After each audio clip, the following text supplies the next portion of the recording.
నమస్కారం. లక్ష్మి చెప్పే కథలకు స్వాగతం. వీణులతో వీక్షించటానికి సిద్ధం కండి. ప్రియ సఖులు, ఇప్పుడు మనం ప్రముఖ రచయిత కీర్తిశేషులు శ్రీ బెహరా వెంకట సుబ్బారావు గారు రచించిన అత్తగారు అరటి చెట్టు అనే ఓ చక్కటి కథను విందామండి. ఈ కథ ఆంధ్రప్రభ సచిత్ర వారపత్రికలో 3/4/1985లో ప్రచురింపబడింది. ఇక కథ మొదలు పెట్టేస్తున్నానండి. ఆ రోజు మావయ్య గారి తద్దినం. అత్తగారి మనసులో లేదు. 15 సంవత్సరాల క్రితం పరమపదించిన భర్తను తలుచుకుని ఆమె మనసు పాడు చేసుకుందని మీరు అనుకుంటే పప్పులో కాలేశారన్నమాటే. ఆమె మనస్తాపానికి అది కాదు కారణం. మండుటెండలో రెండోసారి బజారుకు వెళ్ళి ఒట్టి చేతులతో తిరిగొచ్చాడు మా రెండో అబ్బాయి నానాజీ. వైశాఖ మాసం కావటం వలన ఉదయం 10 గంటలకే ఎండ నిప్పులు చెరుగుతోంది.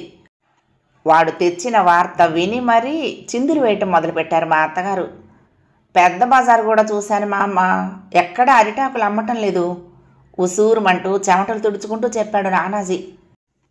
నా మాట మీద నీకు నమ్మకం లేదా మా అమ్మ? ఎండలో తమ్ముడిని 2 సార్లు తిప్పావు. మా అమ్మగారి మీద చీకాకు పడ్డాడు పెద్దబ్బాయి రాజా.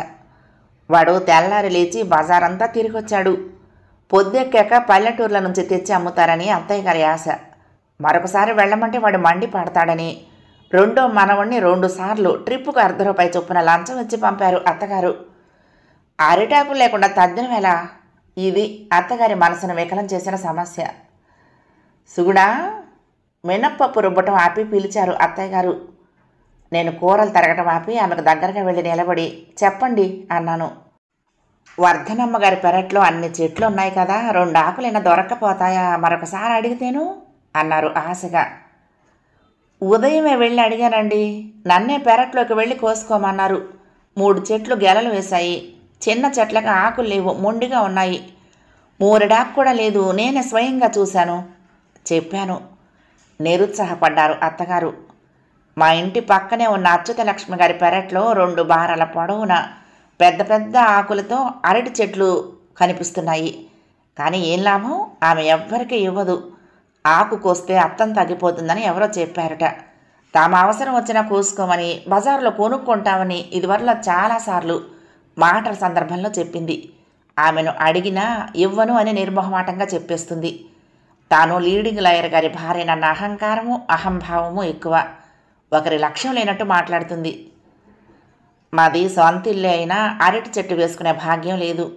అరటి చెట్టు అచ్చిరాదంటూ పెరట్లో వెయ్యని ఇది అత్తగారు. దానికి ఒక కథ ఉందిట. మా మామగారి ముత్తాతగారి హయాం వరకు మా పెరళ్లలో కూడా అరటి మొక్కలు ఉండేవిట. ఆ ముసలాయన అంటే మామగారి ముత్తాతగారు, వారి పేరు తెలియదులేండి, ఓనాడు నిద్ర లేవగానే పెరట్లో ఉన్న అరటి చెట్టు కోటాకు మొహం చూశారట. అంతే, ఆ రాత్రి అకస్మాత్తుగా ఏ జబ్బు లేకుండానే మాట్లాడుతూనే తన 93వ ఏట అకాల మరణం పొందారట. ఆ క్షణం నుంచి మా వంశంలో ఎవరి పెరట్లోనూ అరటి చెట్టు వేయకూడదని, అది అచ్చిరాదని తీర్మానించారట. ఆ తీర్మానం ఆచారమై కూర్చుంది. మా ఇంటి పేరు గల వారెవరి పెరళ్లలోనూ అరటి చెట్లు ఉండవు. అయితే ఈ మధ్య అంటే 6 నెలల క్రితం మా చిన్న మామగారు కూతురికి పెళ్లి చేశారు రాజమండ్రిలో. ఆయన అక్కడ స్టేట్ బ్యాంక్ ఆఫీసరు. 2 సంవత్సరాల క్రితం దానవాయిపేటలో ఓ ఇల్లు కొని రీమోడల్ చేశారు. 2 అంతస్తుల మేడ కట్టారు. వారి 3 అబ్బాయిలు మంచి ఉద్యోగాలే చేస్తున్నారు. ఒకడు ఇంజనీరు, రెండోవాడు డాక్టరు, మూడోవాడికి ఈ మధ్యనే లెక్చరర్ ఉద్యోగం వచ్చింది రాజమండ్రిలోనే. పెద్దమ్మాయిని డాక్టర్కిచ్చి పెళ్లి చేశారు. రెండో అల్లుడు ఇంజనీరు. ఆ రెండో అమ్మాయి పెళ్లికే మేము రాజమండ్రి వెళ్ళాము. ఆయన ఇల్లు కట్టాక మేము వెళ్ళటం అదే మొదటిసారి. పెద్ద ఎత్తున చాలా ఘనంగా చేశారు. వీధిలో పెద్ద పందిరి వేశారు. మామిడాకుల తోరణాలు విచిత్ర రీతిలో అందంగా కట్టబడి ఉన్నాయి. ప్రతి పందిరి రాటకి గెలలతో ఉన్న అరటి చెట్లను కట్టారు. ఆ పైన రంగురంగుల రకరకాల విద్యుత్ దీపాలు విచిత్రమైన విన్యాసాలు చేస్తూ చూపరులను ఆశ్చర్యచకితులను చేస్తున్నాయి. మా పిన్నత్తగారు తోటికోడలికి ఇల్లంతా చూపించారు. పెరట్లో పెద్ద ఖాళీ జాగా ఉంది. అక్కడ అరటి తోట ఉంది. కనీసం 30 చెట్లన్నా ఉంటాయి. చాలా చెట్లు గెలలు వేసున్నాయి. ఎంతో శోభాయమానంగా లక్ష్మీ కళ ఉట్టిపడుతూ ఉంది. మా అత్తగారిని పక్కకు పిలిచి నెమ్మదిగా అన్నా, మనకి అరటి చెట్టు అచ్చిరాదన్నారు. వీరి పెరట్లో ఎంత పెద్ద తోట ఉందో చూడండి. ఏ అరిష్టమూ లేదు సరిగదా, సంసారం ఎలా పొంగుకొస్తుందో. ఈ ఇల్లు కొన్నాక మావయ్య గారికి ఆఫీసర్గా ప్రమోషన్ వచ్చింది. పెద్దబ్బాయికి 3 ఆడపిల్లల తర్వాత మగపిల్లాడు పుట్టాడు. అబ్బాయికి కూడా అసిస్టెంట్ ఇంజనీర్గా ప్రమోషన్ వచ్చింది. ఆఖరి అబ్బాయికి లెక్చరర్ ఉద్యోగం లభించింది. అమ్మాయికి పెద్ద సంబంధం కుదిరింది అంటూ ఆ ఇల్లు కొన్నాక ఆ ఇంట్లో జరిగిన శుభకార్యాలని, శుభ పరిణామాలని ఏకరువు పెట్టాను. మా ఇంట్లో కూడా అరటి తోట వేయటానికి అత్తగారిని అంగీకరింపచేయాలని నా ప్రయత్నం. అత్తయ్య గారు సమాధానం చెప్పలేదు. ఆ అరటి తోపు వైపే చూస్తూ ఉండిపోయారు. పెళ్లి హడావుడయ్యాక అంతా తీరిగ్గా కూర్చున్నాం ఓ అరగంట సేపు. అప్పుడు తోటికోడల్ని అడిగారు మా అత్తయ్య గారు. నేను పక్కనే ఉన్నా. ఏమీ విజయ, అరటి తోట మరిదిగారే వేయించారా అన్నారు. లేదక్కయ్య, మేము ఈ ఇల్లు కొన్నప్పుడే 4-5 మొక్కలు ఉండేవి. వాటికి నీళ్లు పాలు ఏది పోయాల్సిన అవసరం లేదు కనుక అలా ఉంచేశాము, అన్ని విధాలా పనికొస్తాయని. అవే పెరిగి పెద్ద తోట అయింది అంది. మరి మనకు అరటి చెట్టు అచ్చిరాదని అంటారు కదండి. మనసులోని శంకను బయట పెట్టాను నివృత్తి కోసం. ఆమె టక్కున సమాధానం చెప్పారు. అది నిజమేనమ్మా, మనం పెరట్లో వేసుకోకూడదు, వాటంతటవి లేస్తే పర్వాలేదు అని అమెండ్మెంట్ ఇచ్చారు. వాటికి స్వతహాగా బీజ వ్యాప్తి గుణం లేదు కాబట్టి వాటంతటవి మొలిచే ప్రశ్నే లేదు. దుంపైనా పాతాలి, మొక్కైనా నాటాలి. ఆ విషయం ఇంకా చర్చించటం బాగుండదని ఊరుకున్నా. ఇంతలో మా పక్కింటి ఇల్లాలు అరటి తోట యజమాని అయిన అచ్యుతలక్ష్మి పాలసంద్రం నుంచి ప్రభవించిన మోహినీదేవిలా వచ్చి సాక్షాత్కరించింది. వాళ్ళ భవనంలో కరెంటు పోయిందిట. మాకు కూడా పోయిందో లేదో అని విచారించడానికి వచ్చానని చెప్పింది. అచ్యుతలక్ష్మిని చూశాక అత్తగారికి పోయిన ప్రాణం లేచొచ్చింది. అవసరం చాలా గట్టిది కాబట్టి సిగ్గు బిడియము విడిచి అడిగారు. అరిటాకులు దొరకలేదమ్మా, తద్దినానికి చాలా ముఖ్యం, కనీసం 3 ఆకులైనా కావాలి అన్నారు. అలాగా, 15 గంటల్లో మా పావులరి చేత పంపిస్తానులేండి అని చెప్పి మమ్మల్ని అందరినీ ఆశ్చర్యాంబుధిలో ముంచి నిష్క్రమించింది అచ్యుతలక్ష్మి. తేలిక పడిన మనసుతో ఆనందార్ణవంలో మునిగి తేలియాడుతున్న అత్తయ్య గారు పప్పు రుబ్బటం మర్చిపోయి ఆ అభయప్రదాయిని అచ్యుతలక్ష్మి అంతర్ధానమైన వైపే చూస్తూ ఉండిపోయారు. అత్తయ్య గారు అని నేను పిలిచాక నా పిలుపుతో ఈ లోకంలోకి వచ్చిన అత్తయ్య గారు తిరిగి పప్పు రుబ్బటం మొదలుపెట్టారు. అవసరం చెబితే ఎంత పిసినారైనా తప్పకుండా ఇస్తుందమ్మా, పోనీలే ఆ 3 ఎలాగో సర్దుకుందాము అని తృప్తి పడ్డారు. టైము 11 గంటలు కావస్తుంది. పెద్ద మార్కెట్కి వెళ్ళి నేతి సీసాతో తిరిగి వచ్చారు మా వారు. నెయ్యి అందుకుంటూ చెప్పాను, అరిటాకులు ఎక్కడా దొరకలేదండి అని. ఈ గాలివానకు అరటి తోటలన్నీ విరిగిపోయాయిట. బజార్లో నేను చూసా, ఏం చేద్దాం? తిరిగి నన్నే అడిగారు. అచ్యుతలక్ష్మిని మీ అమ్మగారు అడిగారు అన్నాను. ఇస్తానందా అడిగారాయన. ఏ కళనుందో మరి, పంపిస్తానని చెప్పింది. అమ్మయ్య అంటూ కుర్చీలో కూలబడ్డారు. మరో అరగంట గడిచింది.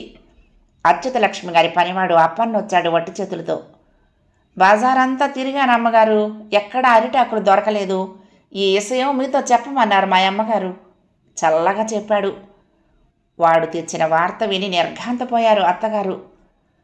ఆవిడ పంపిస్తాను అంటే ఆకులు పంపడం కాదన్నమాట, మనిషిని బజారుకు పంపించడం అని అప్పుడు అర్థమైంది. ఆ మాటల్లో ఉన్న మర్మాన్ని ఆలస్యంగా గ్రహించాము. పోనీలేమ్మా, అడ్డాకు విస్తళ్ళున్నాయి, వాటినే వాడుకుందాం అన్నారు మా వారు. శాస్త్రం ఒప్పుకోదురా, అరిటాకుతోనే దొన్నెలు చేయాలి, అరిటాకు మీదనే పిండాలు ఉంచాలి. పితృకార్యానికి అంట అరిటాకులు అత్యంత అవసరం. కానీ మరేం చేస్తాం, ఈ 15 సంవత్సరాల్లోనూ అరిటాకు లేకుండా తద్దినం పెట్టలేదు. విచారాన్ని వ్యక్తం చేశారు అత్తయ్య గారు. 12 గంటలు సమీపిస్తుంది. 2 భోక్తల్ని తీసుకుని వచ్చారు అష్టావధాని గారు. ఆయన అన్న టైంకి సరిగ్గా వస్తారు, వచ్చిన తర్వాత ఆగరు. అందుకే 11:30 గంటలకే మేము రెడీ అయ్యాము. రాగానే పెరట్లోకి వెళ్ళి 3 స్నానాలు చేశారు. పీట వేసుకొని దర్భలు ముందు పెట్టుకుని కూర్చున్నారు అష్టావధాని గారు. సుగుణమ్మా, అరిటాకులు పడేయమ్మా, దొన్నెలు చేయాలి కేకేశారు. అరిటాకులు ఎక్కడ దొరకలేదండి, అందుకే అత్తగారు చాలా బాధపడుతున్నారు చెప్పాను. అలాగా, మా ఇంటికి మీ పెద్దబ్బాయిని పంపండి, 4 ఆకులు ఇస్తుంది మా ఆవిడ అన్నారు. అవధాని గారి మాటలు విన్నాక అత్తగారు దెప్పరిల్లారు. అబ్బా, ద్వారకా నగరం వెళ్ళాలి, రాను పోను 6 మైళ్ళు, ఎండలో సైకిల్ మీద వెళ్ళలేను, సిటీ బస్కి 2 రూపాయలు అవుతాయి పేచీ పెట్టాడు పెద్దబ్బాయి రాజా. 2 కాకపోతే 5 తీసుకో బాబు, అర్జెంటుగా ఆకులు తెచ్చిపెట్టు, అంటూ పోపుల డబ్బాలో ఉన్న 5 రూపాయల నోటుని మనవడి ముందు పడేశారు అత్తగారు. రాజు బయలుదేరబోతూ ఉంటే వెనక్కు పిలిచారు అష్టావధాని గారు. తన చేతికున్న రిస్ట్ వాచ్ను తీసి రాజుకు అందించారు. ఈ వాచిని మా ఆవిడకిచ్చి 4 ఆకులు ఇవ్వమన్నానని చెప్పు అన్నారు. వాచి మీ ఆవిడ గారిదా అండి? అమాయకంగా అడిగాడు రాజా. సమాధానంగా ఆయన చిరునవ్వు నవ్వి, కాదు, అది 5 రూపాయలు అప్పిమ్మన్నా ఇస్తుంది, కానీ 5 అంగుళాల అరటి మొక్క ఇమ్మంటే ఇవ్వదు. ఆ సంగతి నీకు తెలీదు, వెళ్ళు వెంటనేరా వివరంగా చెప్పారు. రాజా సైకిల్ ఎక్కి తుర్రుమన్నాడు. సరిగ్గా 40 నిమిషాల తర్వాత 4 ఆకులు తెచ్చి పడేశాడు రాజా. అందరి మొహాలు విప్పారాయి. అత్తగారి ఆనందానికి హద్దులు లేవు. ఆకులు కట్ట విప్పాను. 2 ఆకులకు చిగుళ్ళు చింకు చింకులుగా ఉన్నాయి. ఆకులు చిరిగిపోయావేమిరా కోపంగా అడిగాను. ఆ ఇల్లాలు చింకాకులు ఇచ్చిందని అవధాని గారికి తెలియచేయాలని నా ఉద్దేశం. ఆమె మంచివే ఇచ్చారమ్మా, దారిలో ఫ్రెండ్ కనపడితే సైకిల్ దిగి వాడితో మాట్లాడుతున్నా అని సణిగాడు. ఏమిటి, వాడు చింపేశాడా? భగ్గుమన్నారు అత్తగారు. లేదు మా అమ్మ, వెనక నుంచి ఆవు వచ్చి ఆకుల్ని తినైపోయింది. దాని నోట్లో నుంచి లాగాను.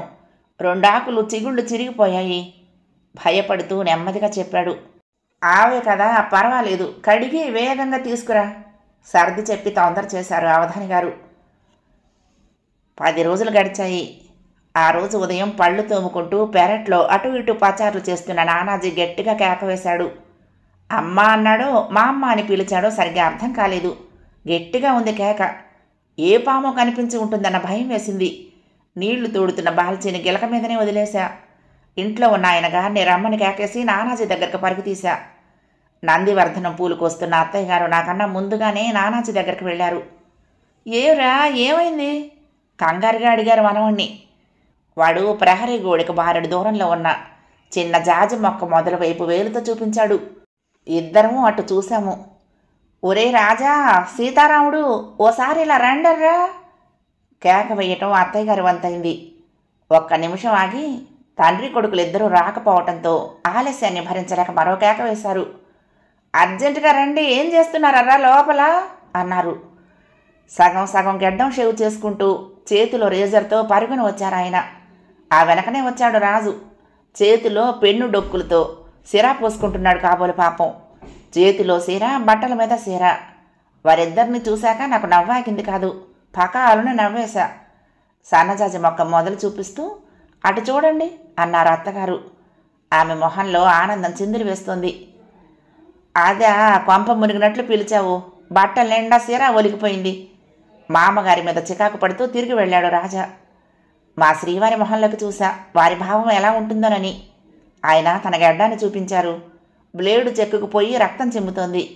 ఆయన బాలకం చూసి మరొకసారి గలగలా నవ్వేశా. ఆనక దొడ్డి తుడిచే రావులు వస్తాడు, పీక అవతల పారేయమను పురమాయించి తిరిగి వెళ్ళారు శ్రీవారు. వారి మాటలకు మా అత్తగారు నిరుత్సాహపడలేదు. ఆమెలో ఆనందం ఏమాత్రమూ తగ్గలేదు. దానంతటా అది పెరట్లో వేస్తే శుభసూచకం. జాగ్రత్తగా శ్రద్ధగా పెంచి పెద్ద చేయాలి అంటూ పూలు కొయ్యటం మరిచి ఆ అరటి మొలక చుట్టూ పాదు కట్టారు. బిందెడు నీళ్లు తోడి తెచ్చిపోశారు. వారం తిరిగేసరికి మా వారికి సూపరింటెండెంట్గా ప్రమోషన్ వచ్చింది. మరొక 10 రోజులకి మా పెద్దబ్బాయికి పాలిటెక్నిక్లో సీటు లభించింది. నేను చెప్పాను కదమ్మా, పెరట్లో అరటి మొక్క ఉంటే ఆ ఇంట్లో లక్ష్మీదేవి తిష్ట వేసుకుంటుందని అన్న అత్తగారి మాటలకు ఆశ్చర్యం వేసింది. మరి అరటి చెట్టు మనకు అచ్చిరాదని అన్నారు కదండి. నేను రెట్టించాను నవ్వాపుకుంటూ. అంటే మనం వేసుకోకూడదమ్మా. తమ విశ్వాసాన్ని అభిప్రాయాన్ని వదలలేదు అత్తయ్య గారు. అత్తయ్య గారి ప్రత్యేక పోషణలో ఆ అరటి మొక్క దినదినాభివృద్ధి చెందింది. దాని సంతానోత్పత్తిని చూసి మురిసిపోయేవారు. నెలలు గడుస్తున్నాయి. పెద్ద చెట్లు గెలవేసింది. దాని చుట్టూ పుట్టిన మొక్కలు కూడా పెద్దవయ్యాయి. పెద్ద పెద్ద ఆకులు వేస్తున్నాయి. ఆ రోజు మధ్యాహ్నం ఎదురింట్లో ఉన్న రామలక్ష్మి వచ్చింది. కూడా ఆమె పెద్ద కొడుకుని తీసుకొచ్చింది. వాడు మా నానాజీయుడు. వాడు ఇంటర్ 2nd ఇయర్ చదువుతున్నాడు. రామలక్ష్మి తన కూతుర్ని పురిటికి తీసుకొచ్చింది. అప్పుడప్పుడు మా ఇంటికి వస్తుంది కబుర్లు చెప్పుకోవటానికి. రావమ్మా రామలక్ష్మి, కూతురికి ఏ ఏ పిండి వంటలు చేసి పెట్టావమ్మా అడిగారు అత్తయ్య గారు యథాలాపంగా. చాలా రకాలు చేశాను పిండి గారు, ఒక్క బొబ్బట్లు తప్ప. అవి రేపు చేద్దాం అనుకుంటున్నా, అందుకోసమే వచ్చా. బొబ్బట్లు చరుచుకోవటానికి అరిటాకు మొక్క కావాలి. వచ్చిన పని తెలియచేసింది రామలక్ష్మి మా ఇద్దరి వైపు చూస్తూ. నేనేమీ సమాధానం చెప్పలేదు, ఎందుకంటే అరటి చెట్ల మీద నాకు అధికారం లేదు. దానికే ఉందమ్మా, ఓ ఆకు కోసుకుని వెళ్ళు అన్నారు అత్తయ్య గారు. అత్తయ్య గారు ఆ మాట అన్నారంటే నాకు నమ్మశక్యం కాలేదు. ఆవిడ గారి ఔదార్యానికి అచ్చెరు పొందాను. ఒరే గోపి, నువ్వు నానాజీ వెళ్ళి ఓ అరిటాకు కోసుకొని రండి. రామలక్ష్మి గారి అబ్బాయిని అత్తయ్య గారే ఆజ్ఞాపించారు. వారిద్దరూ పెరట్లోకి వెళ్ళి 10 నిమిషాలు పోయాక తిరిగి వచ్చారు. ఎక్కడా జానడ ఆకు కూడా లేదు మా అమ్మగారు, అన్నీ చిరిగిపోయాయి చెప్పాడు గోపి కత్తిపీటను కింద పారేస్తూ. రామలక్ష్మి నిరుత్సాహపడింది. ఇదిగో ఈ గాలికి ఆకులు చిరిగిపోతున్నాయమ్మా సంజాయిషి ఇస్తూ విచారాన్ని వ్యక్తం చేశారు అత్తయ్య గారు. అసలు సంగతి ఏమిటో నాకు తెలుసు. అత్తయ్య గారు ఉదయం లేవగానే అరటి మొక్కను సందర్శిస్తారు. ఆ తర్వాతే మిగిలిన పనులు. ఆకులు బాగా విడగానే బెత్తెడు మొక్క కూడా వదలకుండా పనిగట్టుకు చీల్చుతారు. ఆ కార్యక్రమంలో నానాజీ సాయం చేస్తాడు. అందినంత వరకు ఆవిడ చీరుతూ అందరివి గోడెక్కి వాడు చీరుస్తాడు ఆవిడ ఆజ్ఞ ప్రకారం. కథ సమాప్తం. ప్రియ సఖులు, ఈ కథ మీకు నచ్చితే తప్పకుండా లైక్ చేయండి, షేర్ చేయండి, కామెంట్ చేయండి, సబ్స్క్రైబ్ చేసుకుని నన్ను ఎంకరేజ్ చేయండి. ఉంటానండి. ప్రేమతో లక్ష్మి, కృష్ణాతీరం దుర్గమ్మ సన్నిధానం. నమస్తే.